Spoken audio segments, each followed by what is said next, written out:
Hi, everybody. I'm Dan Wells. I write horror, fantasy, and science fiction, and I talk about games on the internet. And today we're going to talk about the Achtung Cthulhu Quickstart that just came out a couple of weeks ago. This is a brand new thing.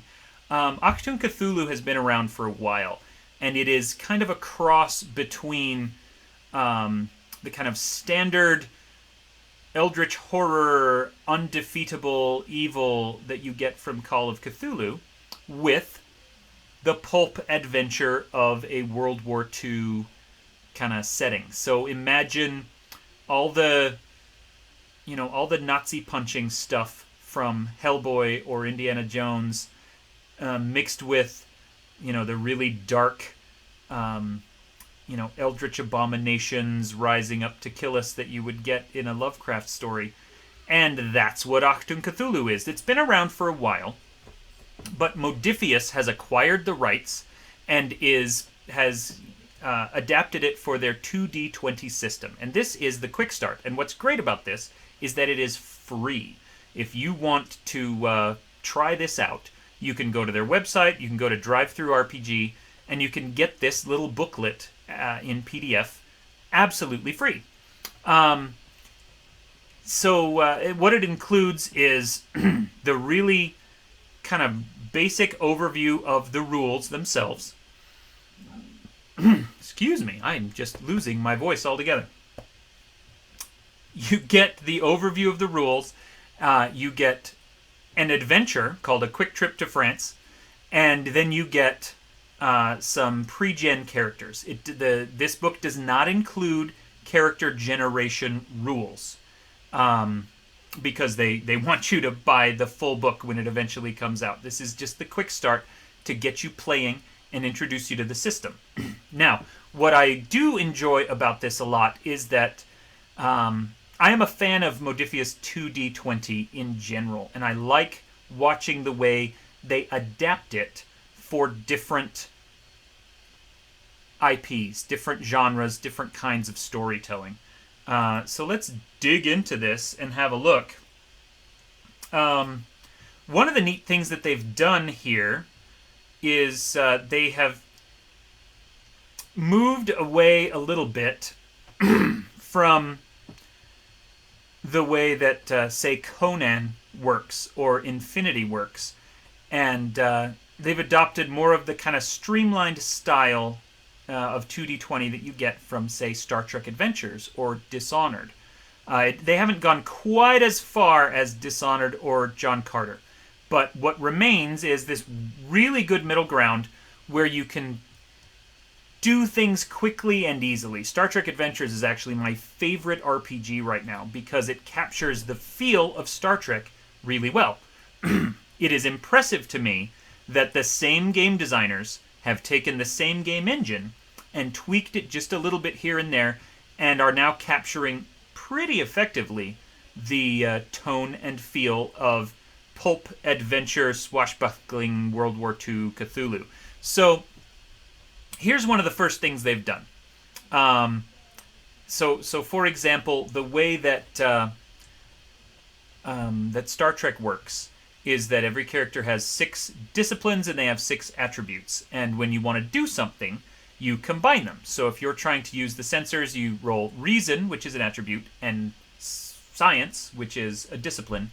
And you have a ranking in each one. You add them together, and let's say the result is 14.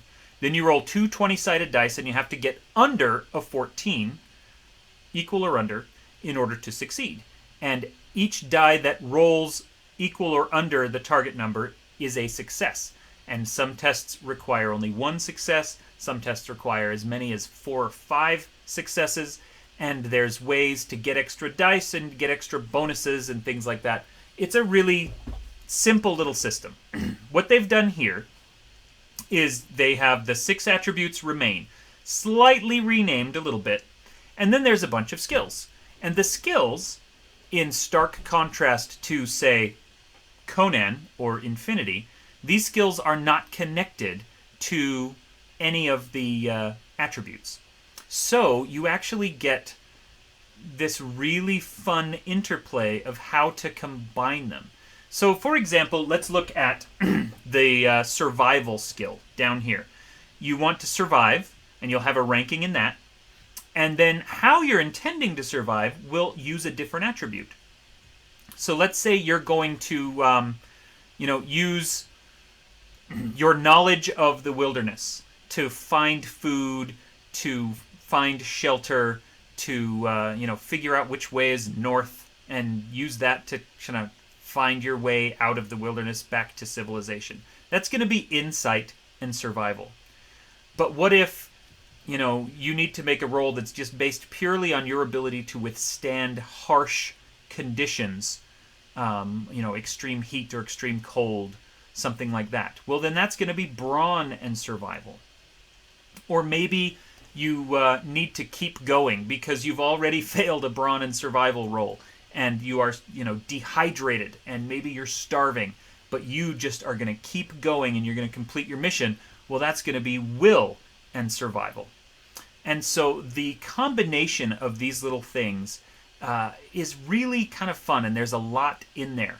There's, stealth is another good example. If you're going to be stealthy by, just being incredibly agile and sneaking and making no sound, well, that's probably agility.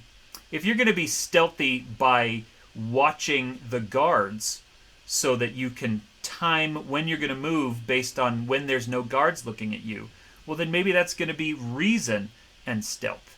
So it's a neat system. I think it's really cool. There's a lot of fun stuff that can be done with it.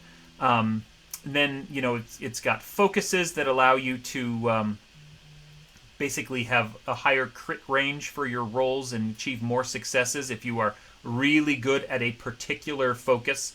And there's a lot of other things in there that can do some good stuff. Let's take a look at the other thing in here is actually the magic rules. And so we're going to look at the pre-generated characters for the rest of this. Before I actually get to the magic rules, I want to talk about truths. These are, and I've talked about this kind of thing in a lot of my reviews. I love this kind of thing. This is similar to an aspect in Fate or a trait in Star Trek. A truth is a single word or descriptor about your character. And if it ever applies, that can make a certain role easier or harder for you. So, Agent Daphne Rogers is an occultist investigator, and her 3 truths are she's British, a brilliant mind, and fascinated with forbidden knowledge. And so if she is trying to talk her way, she's sneaked behind enemy lines, and she is trying to find some kind of occult knowledge that is buried in, an enemy base. And they're all German. And the fact that she's British might make it much harder for her to understand what's going on or to talk her way out of trouble. She speaks German, but maybe not with the best accent because she's British. That's one of the truths about her. Then you've got fascinated with forbidden knowledge. That could make certain things easier or harder as well. And it's not just adjusting the roles. There's so much variability, so much play in the system where it's easy for a game master to say, well, you actually are probably going to take some extra risks because one of the core truths about you is you're fascinated with forbidden knowledge, at which point the player would be like, you're right, I'm not going to do this, I'm not going to leave, I am going to try to get deeper into this base, even though it's risky, because I really want to get that knowledge. And so it's a good way of bringing out the character elements and the story. Anyway, there's skills, there's focuses, there's talents, you have equipment, and then let's look at magic. Basically, there are little magic effects, and then there are powerful ritual magic effects. And the little ones can be done just like any other skill roll. The more powerful ones are done like basically using the extended task system. This is something like, let's say you want to translate a book, or you want to repair a broken airplane. That's not something you can do with a single roll. It's an extended task that you do over time. And the idea here is, in this case, steps is how many times you need to succeed. Difficulty is how many successes you need per step. And then stress is think of it almost as the hit points of a task. that you have to do enough work to get rid of all those hit points, and that helps you succeed. So, good job.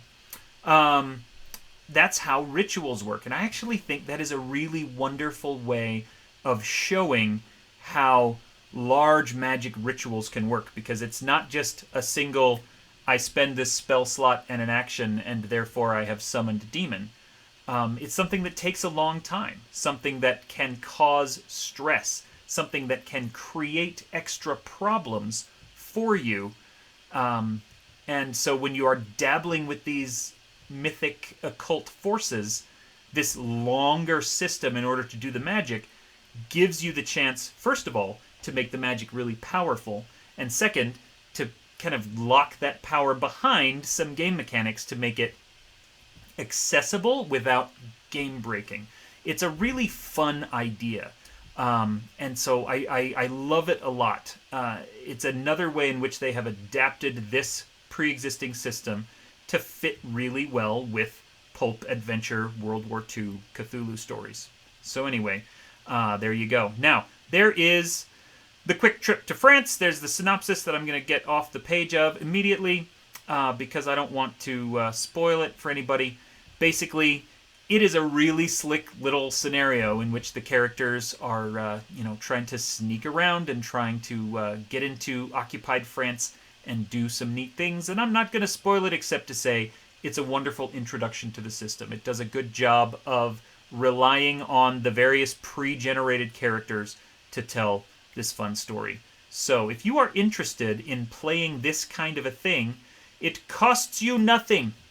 Go to their website, go to DriveThruRPG, download this Quickstart for free, hand out those character sheets, and play through with your friends. And everything that you need is all in this one little booklet, and I think that you will enjoy it if pulp adventure World War II Cthulhu is up your alley, as it is mine. Anyway, thank you so much for watching. My name is Dan Wells. I am a published author, and you should read all my books. And I am also a professional game master, and I can run a game for you, including, if you are interested, this one. Thanks. You are awesome.